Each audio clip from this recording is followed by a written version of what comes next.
Media को चौथा स्तंभ कहा जाता है, लेकिन मेन स्ट्रीम मीडिया जो है जो मेन स्ट्रीम मीडिया है सर, वो 2 दिन तक ये तो बताती है कि राम गोपाल की पोस्टमार्टम रिपोर्ट में ये खुलासे हुए हैं कि नाखून नोच लिए गए, आंखों में कील चुभ हुई गई, जो कि झूठ था। खुद प्रशासन ने इस बात की पुष्टि की, डॉक्टर ने की, लेकिन जब स्टिंग ऑपरेशन होता है तो उस पर कोई डिबेट नहीं होती है, कोई भी बड़ी न्यूज उस पर नहीं चलाई जाती है। घटिया इशू पे बात मत करवाओ। कौन मीडिया? उसको किसने कहा है फोर्थ पिलर?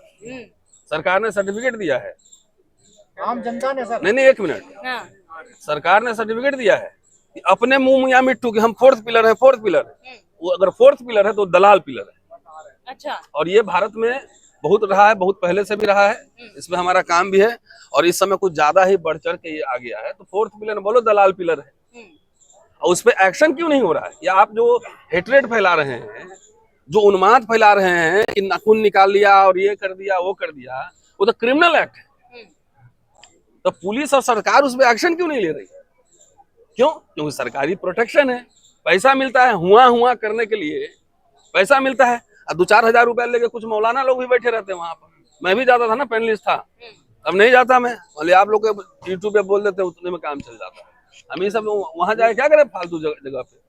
2014 के बाद एक आध बार मैं कहीं बोला हूँ, ये गोदी फोदी मीडिया, संविधानवादी जो लोग हैं इन दलाल मीडिया क्या भूमिका निभाएंगे? कौन? जो संविधानवादी लोग हैं। भाई संविधानवादी क्या करेगा? बहस ही करेगा ना, लोगों को आगाही तो करेगा ना, विमर्शी तो करेगा ना, तर्क ही तो करेगा ना, और क्या करेगा? डंडा लेके वहां जाएगा रोकने? पता लगा दोनों तरफ से खा गया संविधान, हिंदू भी पीट दिया, मुस्लिम भी पीट दिया। तो संविधानवादी बुद्धिवादी लोग तो बातचीत ही करेंगे ना, तर्क ही देंगे ना, समझाएंगे ही ना, और आप लोग के माध्यम से घर पहुंचाएंगे कि भैया शिक्षा रोजगार पर ध्यान दो। नहीं तो ये सब चक्कर में रहोगे तो जो आरक्षण पारक्षण तो खत्म हो रहा है, मुसलमान को थोड़ी मिल रहा है। आरक्षण खत्म हो रहा है, आधा तो खत्म ही हो गया। अब बाकी जो है ना, संघ के शाखा से आ रहा है, उसी का अपॉइंटमेंट हो रहा है। ये दंगा फंगा में पड़े, जाकर दुकान खोलो, रोजगार करो, बिजनेस करो, कुछ करो, बच्चों को पढ़ाओ। नहीं तो कुछ दिन बाद अगर यही हाल रहा तो मुसलमान तो नवाब कुछ थे, रहेंगे, दलित कौन नवाब था, कौन जमींदार था, कौन जागीरदारी थी? तो सीधा कोट टाई उतरेगा और सीधा खेत में जाओ, सुबह से शाम तक हल चलाओ। अब मैडम जो है प्याज और रोटी लेके जाएंगी, सब हल उल चलाओगे, फावड़ा चलाओगे, सब चर्बी उर्बी गल जाएगा, है ना, तबियत ठीक हो जाएगा, ब्लड शुगर प्रेशर सब ठीक हो जाएगा। एकदम नेचर के पास आरएसएस बीजेपी के साथ नमक भी। हाँ, नेचर के पास आरएसएस बीजेपी भेज देगा कि दलित लोगों का, तुम लोग का यही अड्डा ठीक है, गांव में रहो, बिना छत के रहो, गांव में खटिया बिछाओ, आराम से बिरहा गाओ।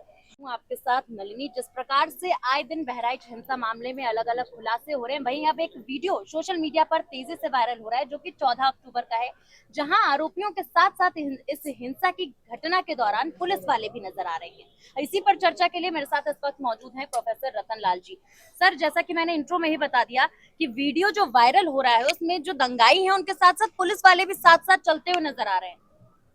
बिल्ली को दही का रखवाली देंगे तो क्या होगा? बीजेपी आरएसएस के फिलॉसफी को अगर नहीं समझेंगे तो क्या होगा? भाई बुलडोजर भी घर पहचान रहा है। हाथरस वाला जो मसला हुआ, आपको याद होगा ना, रात में पुलिस सबको जला दिया। तो ये जिनको नहीं समझ में आता, खास तौर से हम दलित पिछड़ों को करें, खास तौर से दलितों को, कि अभी जो देश में लड़ाई चल रही है वो हिंदू राष्ट्र बनाम भारतीय रिपब्लिक गणराज्य की लड़ाई चल रही है। हिंदू राष्ट्र बनाम भारतीय गणराज्य की लड़ाई चल रही है। बीजेपी आरएसएस हिंदू राष्ट्र वाले हैं। हिंदू राष्ट्र वाले का क्या मतलब है? इनका किताब कहाँ से आ रहा है? गोलवलकर से, बंच ऑफ थॉट। उसमें क्या लिखा है इसका? तो कि जो वर्णाश्रम धर्म में विश्वास करता हो, जो मुसलमानों से नफरत करता हो, तो ये तो नेचुरल है, इसमें किसी को अटपटा क्या लग रहा है? जब प्रधानमंत्री मोदी चुनाव के दरमियान 100 से ज्यादा बार हेट स्पीच दिए कि नहीं दिए? मंगलसूत्र और मुसलमान और एक खा जाएंगे, लेके भाग जाएंगे।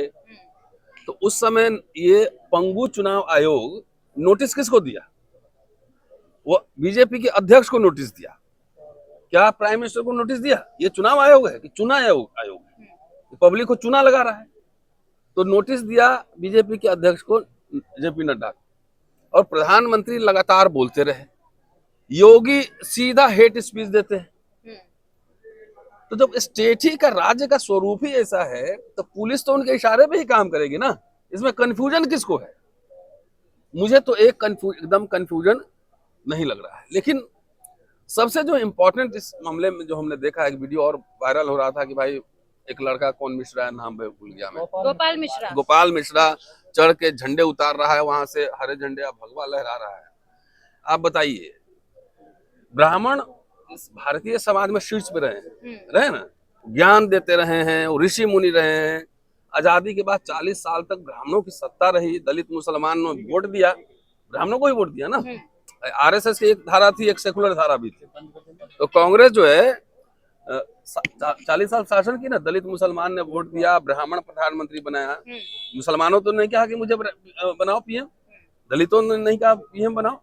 जगजीवन राम उसमें कद्दावर नेता थे। तो जो ब्राह्मण ज्ञान देने वाला था, समाज के शीर्ष पर था, आरएसएस और बीजेपी की पॉलिटिक्स ने ब्राह्मणों को देखो दंगाई बना दिया। ये तो ब्राह्मणों को सोचना चाहिए कि उनको लेके कहां जा रहा है। दंगाई बना दिया ना। पहले तो ब्राह्मण पीछे रहता था, दलित पीछे डंडा लेके घूमते थे हिंदू धर्म की रक्षा करने।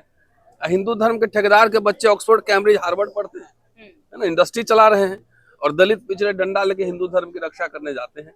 लेकिन आरएसएस अब इस लेवल पे विकास करा दिया है ब्राह्मणों का कि जो ज्ञान देने वाला था वो समुदाय अब जाके मुसलमान के घर पे चढ़ के झंडे उतार रहा है, और जो रिजल्ट है सामने है। तो दंगाई बना दिया इसको।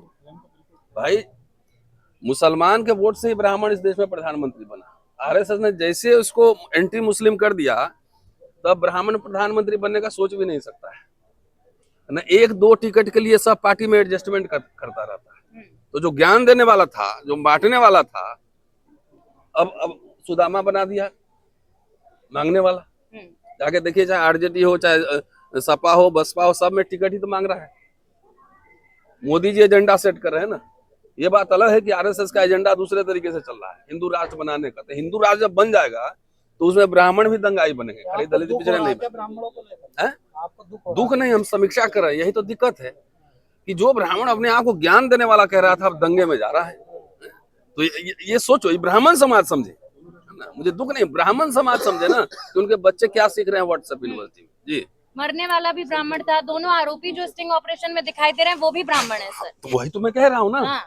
मेरे कहने का मतलब क्या समझे कि ज्ञान देने वाला को आरएसएस बीजेपी की राजनीति ने उसको दंगाई बना दिया है।